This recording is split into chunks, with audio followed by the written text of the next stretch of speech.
మా ఇద్దరికి 20 years age gap ఉంది. కాకపోతే మా ఆయన కాలేజ్ పిల్లల్లో కనిపిస్తాడు ఎప్పటికీ ఎలాగంతే. శ్రీనివాస్ గారు ఏమైనా ఫీల్ అయ్యారా ఏజ్ గ్యాప్ ఎంత ఉందని చెప్పినందుకు? నేను ఎప్పుడు చెప్తుంటాను కదా నాకు 60 అని. 60 అని. మా దగ్గర రహస్యాలు ఫీలింగ్స్ ఏమి ఉండవు సార్. అవునా? అన్ని ఓపెన్ గా చెప్తా. ఓకే, అన్ని ఓపెన్ గా చెప్తారా? ఎస్. రాత్రి సరిగ్గా 12 గంటలకి మీరు విష్ చేశారా? నిన్ననా? పుట్టినరోజు ఈ రోజు కదా సార్. నిన్న అందరూ రాత్రి విష్ చేయలేదు, అందుకే నేను పొద్దుటి నుంచి గొడవ పడుతున్నాను. నాకు విష్ మాధురి బర్త్డే December 12వ తారీఖు. ఓకే, 11వ తారీఖు విషయం ఎలా ఉంటది? ఈ రోజు కేక్ 11 అర్ధరాత్రి 12 గంటలకే కదా అందరూ కేక్ కట్ చేస్తుంటారు. అలా నో మేము ఈ రోజు చేస్తాం, 12th చేస్తాం. ఈ రోజు గెస్ట్స్ వస్తారు, ఫ్రెండ్స్ వస్తారు, అందరూ వస్తారు. ఈ రోజు ఈవినింగ్ కేక్ కట్ చేస్తాం. మీరు కూడా ఓకే, ఏంటి లైవ్ లో విష్ చేసామని లైవ్ లో పిలుస్తున్నారా మమ్మల్ని?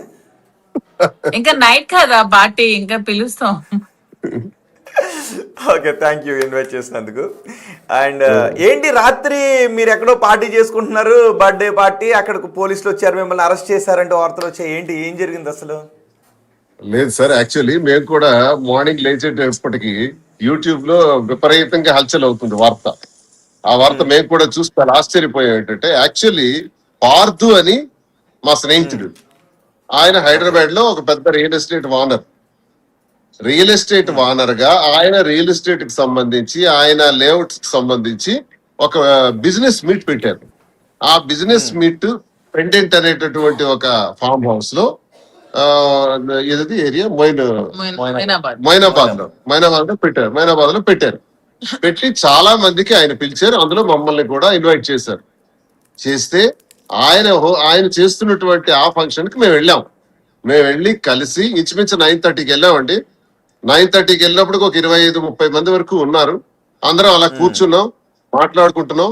ఎగ్జాక్ట్ 10 నిమిషాలకల్లా పోలీసులు వచ్చారు, ఎస్ఓటి వాళ్ళు వచ్చి మొత్తం సెర్చ్ చేయటం, అక్కడ టేబుల్స్ చెక్ చేయటం, తర్వాత డైనింగ్ టేబుల్స్ చెక్ చేయటం, అవన్నీ కూడా చేస్తున్నారు. అరే పోలీసులు ఎందుకు వచ్చారబ్బా అనుకున్నా. మమ్మల్ని వాడు చూశారు పోలీసులు. అదేంటి సార్ మీరు వచ్చారు అని అడిగారు. అంటే మరి మా ఫ్రెండ్ అంటే రియల్ ఎస్టేట్ డిస్కషన్ ఉంది, అందుకే వచ్చాం, అందరూ కూర్చున్నాం, మాట్లాడుకుంటున్నాం అని చెప్పాం. కానీ ఇక్కడ లైసెన్స్ లేదు, మీకు తెలుసా అని అడిగారు. మాకు తెలియదండి, లైసెన్స్ లేదని మాకు తెలియదు అని చెప్పాను. మరి మీరు లైసెన్స్ లేదు, ఇక్కడ ఇది జరగటానికి వీలు లేదని చెప్పారు. సరే, వాళ్ళు ఏదో బాటిల్స్ అన్ని వాళ్ళు తీసుకుపోయినారు అక్కడ పార్టీకి సంబంధించినటువంటి. పార్థుని కూడా మాట్లాడారు.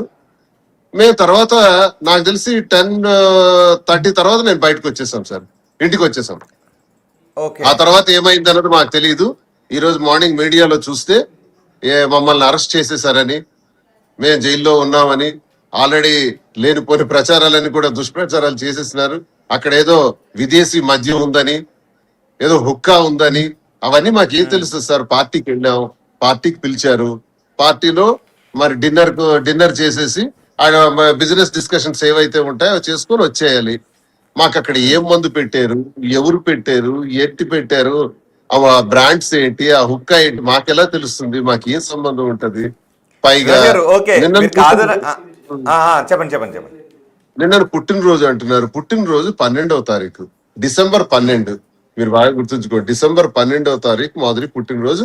ఈ రోజు సాయంత్రం కేక్ కటింగ్ ఉంది. నిజంగానే ఈ రోజు సాయంత్రం కేక్ కటింగ్ ఉంది. ఫ్రెండ్స్ వస్తారు, తప్పకుండా ఆ బర్త్డే సెలబ్రేషన్ చేస్తాం. ఓకే, క్లారిటీ ఇచ్చారు. మేము కొంచెం ఆడియో కట్ అవుతుంది. శ్రీనివాస్ గారు ఒకసారి నా ఆడియో వినబడుతుందా మీకు? ఓకే అండి, ఓకే. సో నిన్న జరిగిన దానికి, బయటకు వచ్చిన వార్తలకి, ఆ ఫంక్షన్ కి మీకు ఎటువంటి సంబంధం లేదు, మీరు ఇంట్లోనే ఉన్నారు? ఎటువంటి సంబంధం లేదు. పోలీసు వారు వచ్చారు, కేసు కూడా కట్టారంట. అందులో పార్థు పైన, పార్థు హోస్ట్ కదా, పార్థు యాక్చువల్ గా ఈ ఫంక్షన్ ఏర్పాటు చేశాడు, రియల్ ఎస్టేట్ ఓనర్ ఆయన ఏర్పాటు చేశాడు. ఆయన పైన కేసు కట్టారని తెలుస్తుంది. ఇప్పుడు మాకు వచ్చిన ఇన్ఫర్మేషన్ బట్టి ఉదయం కూడా కనుక్కున్నాం, కేసు కట్టారని తెలిసింది. ఇది జరిగింది సార్. మేము అక్కడికి వెళ్ళటం నిజం, కానీ పార్టీ మాది కాదు, పార్టీకి మాకు సంబంధం లేదు. పుట్టినరోజు పేరుతో జరిగిన పార్టీ అది కాదు. పుట్టినరోజు ఈ రోజు 12వ తారీఖు సాయంత్రం చేసుకుంటున్నాం. ఓకే, కానీ మాధురి దువ్వాడ శ్రీనివాస ఇద్దరు అవును హెడ్ రూమ్ కొంచెం తగ్గింది. మాధురి గారు కొంచెం మీరు వెనక్కి వెళ్ళి శ్రీనివాస్ గారి వైపు కొంచెం జరిగి కూర్చుంటే ఫ్రేమ్ బాగుంటుందేమో అనిపిస్తుంది. Okay perfect. ఓకే అండి, కొంచెం క్లోజ్కి వెళ్ళినా పర్వాలేదు.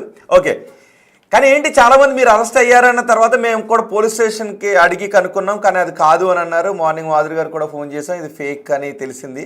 కానీ ఈలోపు కొంతమంది మీ శత్రువులు ఎవరో చాలా ఆనందపడిపోయి అరెస్ట్ చేసేసారు బాగా అని కొన్ని కమెంట్స్ కూడా వస్తున్నాయి.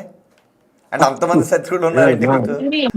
మాధురి తిరుపతి వెళ్తే అరెస్ట్, మాధురి పార్టీకి వెళ్తే అరెస్ట్, మాధురి సినిమాకి వెళ్తే అరెస్ట్, మాధురి బిగ్ బాస్ కి వెళ్తే అరెస్ట్, మాధురి కూర్చుంటే arrest, Madhuri నిల్చుంటే arrest.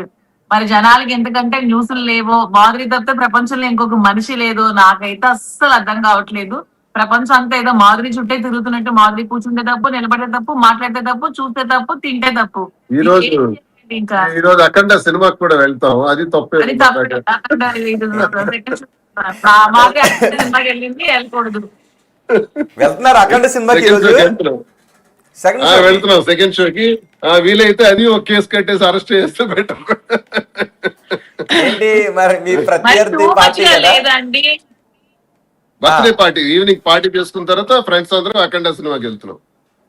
Okay, ఏంటన్నారు too much గా లేదా అంటున్నారు ఏంటి మాధురి గారు? అంటే ఇదే అరెస్ట్లు ఇవన్నీ అంటే టూ మచ్ గా అనిపించట్లేదు. నేను ఆడపిల్లనే కదా, ఎందుకు అనవసరంగా ఫేక్ న్యూస్ స్ప్రెడ్ చేసి అనవసరంగా ఇంట్లో పిల్లలు చూస్తారు, ఇంట్లో అమ్మా నాన్నలు చూస్తారు, ప్రతి ఒక్కరు చూస్తారు కదా మీడియా ఛానల్. కట్టుకొని ఏంటి అరెస్ట్లు చేసి ఎంత ఏం జరిగిందని. ఇప్పుడు అరెస్ట్ అయితే నేను ఇంట్లో ఎందుకు ఉంటాను? పోలీస్ స్టేషన్ లో కదా ఉండాలి, ఎఫ్ఐఆర్ కదా నా మీద పడాలి. అవన్నీ తీసి అప్పుడు మాట్లాడమనండి. ఎందుకు ఒత్తిన అనవసరంగా అరెస్ట్లని న్యూస్లని.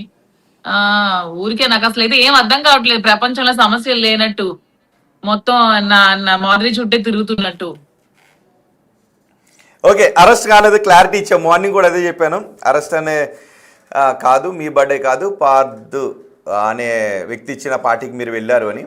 సో ఈరోజు మీ బర్త్డే కావడం, నేను మీరు అక్కడ ఉండడం, ఇవన్నీ కలిసి వచ్చేసినాయి మీకు బాగా ఇలాంటి వార్త రావటానికి. కలిసి నాకు రావట్లేదు, మీడియా వాళ్ళు కొంతమంది కలిసి వస్తున్నట్టుంది. ఓకే, ఏంటి మీరు బాలకృష్ణ సినిమాకి వెళ్తున్నారు మీ ప్రత్యర్థి పార్టీగా? నో సార్ నేను ఫస్ట్ ఎన్టీఆర్ ఫ్యాన్, పెద్ద ఎన్టీఆర్.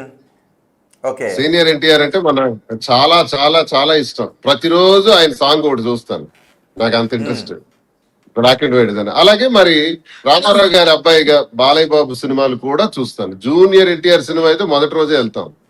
ఇదేమైనా నేరమా రోహిత్ గారు? ఇదేమైనా నేరమా? ఇది కేసు కడతారా ఏంటి? ఒకవేళ మేము వెళ్తారా? ఎంతమంది వెళ్తున్నారు? బాలయ్య బాబు ఫ్యాన్స్ అండి, జై బాలయ్య. మేము బాలయ్య బాబు ఫ్యాన్స్, బాలయ్య బాబు సినిమాలన్నీ చూస్తాం. ఇద్దరు కలిసి చెప్పండి ఒకసారి జై బాలయ్య అని. ఒకసారి కట్ అయింది, ఒక్క నిమిషం మళ్ళీ చెప్పండి. ఇద్దరు కలిసి చెప్పండి జై బాలయ్య అని. జై బాలయ్య సినిమా సీనియర్ చెప్పాను కదా సార్, జై ఎన్టీఆర్. ఎందుకంటే సీనియర్ ఎన్టీఆర్ అంటే నటుడిగా నాకు ప్రాణం. నాకు చాలా చాలా చాలా ఇష్టం. ప్రతిరోజు దానవీర సూరకర్ణ డైలాగులు వింటుంటాం, చూస్తుంటాం, సరదా పడుతుంటాం. ఆయన